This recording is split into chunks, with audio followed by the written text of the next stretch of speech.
얼마 전 화제가 된 뉴스 하나가 있습니다. 세계 최초 황금 이빨을 가진 호랑이. 무슨 사연인가 하니 독일의 한 동물보호소에서 지내고 있던 벵골 호랑이 카라가 장난감을 씹다 그만 송곳니가 부러졌다는 것입니다. 질긴 생고기를 먹어야 하는 육식동물에게 송곳니는 생존을 위해 꼭 필요한 것인데 말 그대로 이빨 빠진 호랑이가 되어버렸습니다. 그래서 불쌍한 카라를 위해 여러 명의 치과 의사들이 나섰습니다. 4시간여의 수술 끝에 카라에겐 새로운 금이빨이 생겼습니다. 반짝반짝 새로 생긴 튼튼한 송곳니 덕분에 다시 생고기를 마음껏 먹을 수 있게 된 호랑이 카라. 그렇다면 금은 대체 언제부터 이렇게 치과용 재료로 쓰이게 된 걸까? 이번 영상은 미니씨 치과병원과 함께 다양한 치과 재료에 대해 알아보려 합니다. 아주 먼 옛날, 고대 이집트인들이 곡식으로 빵을 만들어 먹던 당시, 지금처럼 믹서기나 가루채 같은 도구가 없었기 때문에 음식에 모래나 금속 알갱이가 잔뜩 섞여 있었다고 합니다. 때문에 고대 이집트인들은 많은 치아 문제를 겪었다고 합니다. 그래서인지 치과 치료도 오래전부터 행해진 것으로 추정됩니다.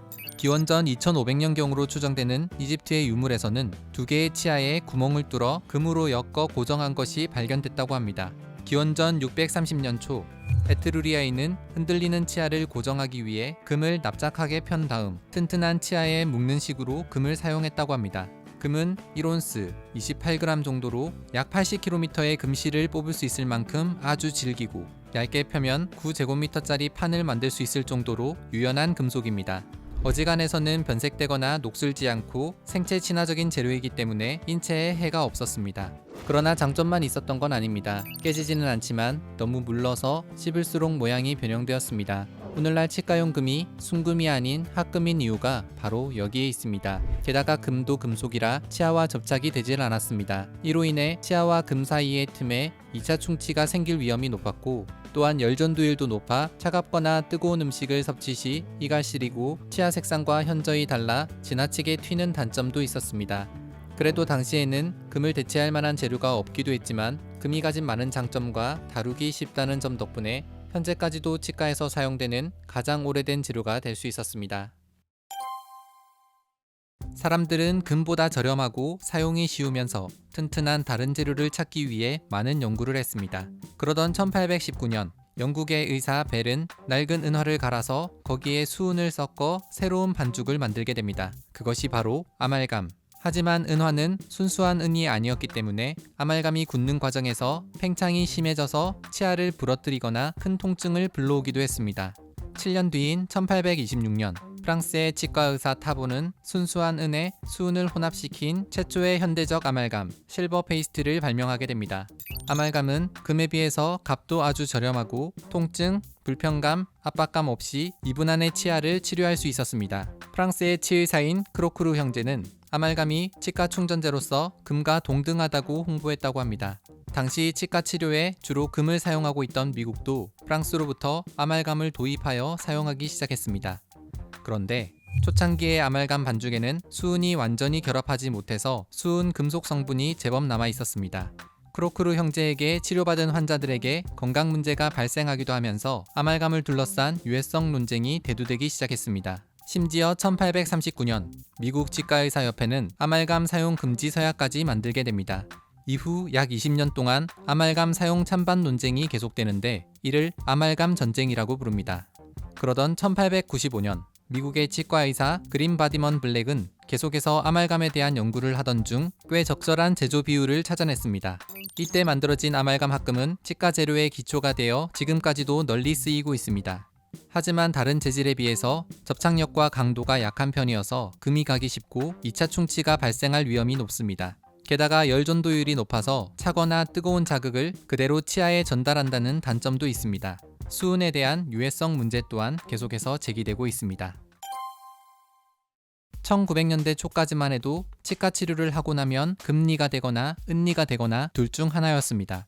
게다가 치아와 직접적으로 접착되지 못해 2차 충치의 위험도 존재했습니다. 치과 의사들은 치아와 비슷한 색상을 가지고 있으며 치아에 직접 접착이 가능한 재료를 개발하기 위해 계속해서 연구했습니다. 그러던 1940년대 독일에서는 벤조일 페옥사이드와 3차 아민을 사용하여 만든 최초의 자가중합형 아크릴 레진이 개발되었습니다. 자가중합형이란 시간이 지남에 따라 서서히 굳는 성질을 의미합니다. 하지만 굳은 상태에서도 아말감보다 강도가 약했고 치아에 접착되지도 않아서 치아와 비슷한 색상을 가졌다는 것 말고는 별 장점이 없었습니다. 1960년대에 이르러 미국에 보이는 기존의 아크릴 레진에 표면이 개조된 유리 입자를 결합하여 우리가 지금 알고 있는 복합 레진을 처음으로 개발했습니다.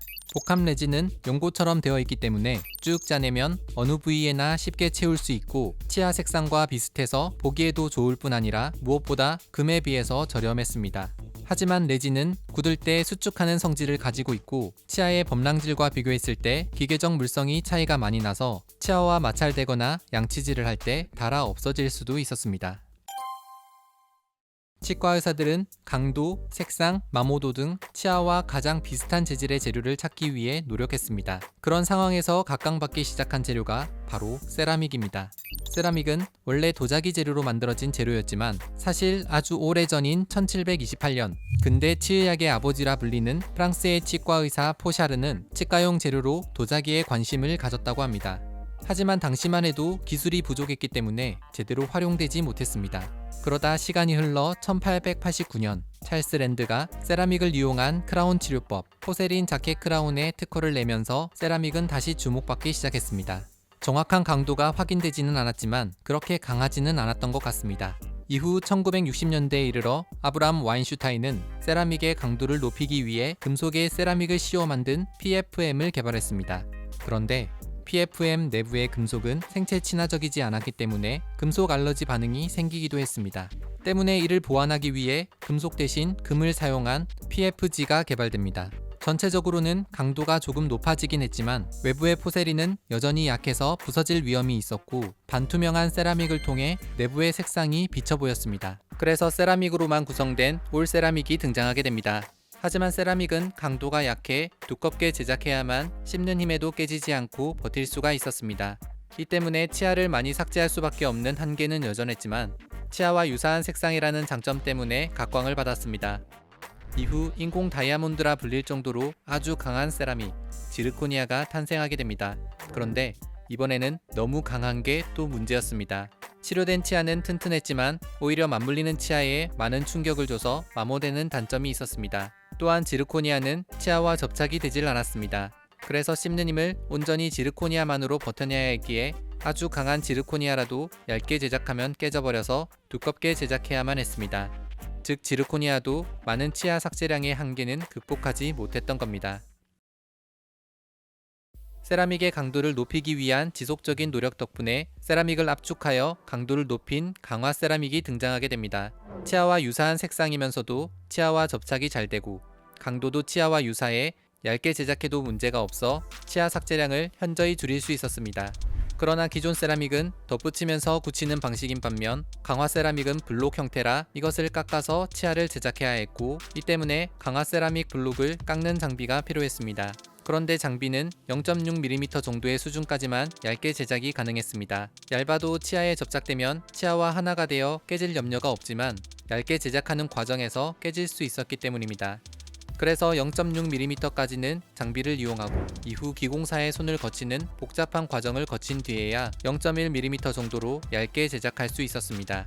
얇은 치아 블록을 좀 더 손쉽게 제작하기 위해 치아보다 더 높은 강도의 강화 세라믹이 등장합니다. 그러나 강도를 높이기 위해 무언가 첨가하다 보니 치아가 불투명해져서 자연스럽지 못했고 지르코니아에서 살펴본 것처럼 치료한 치아와 맞물리는 치아에 비정상적인 마모를 줄 수 있다는 단점도 있었습니다.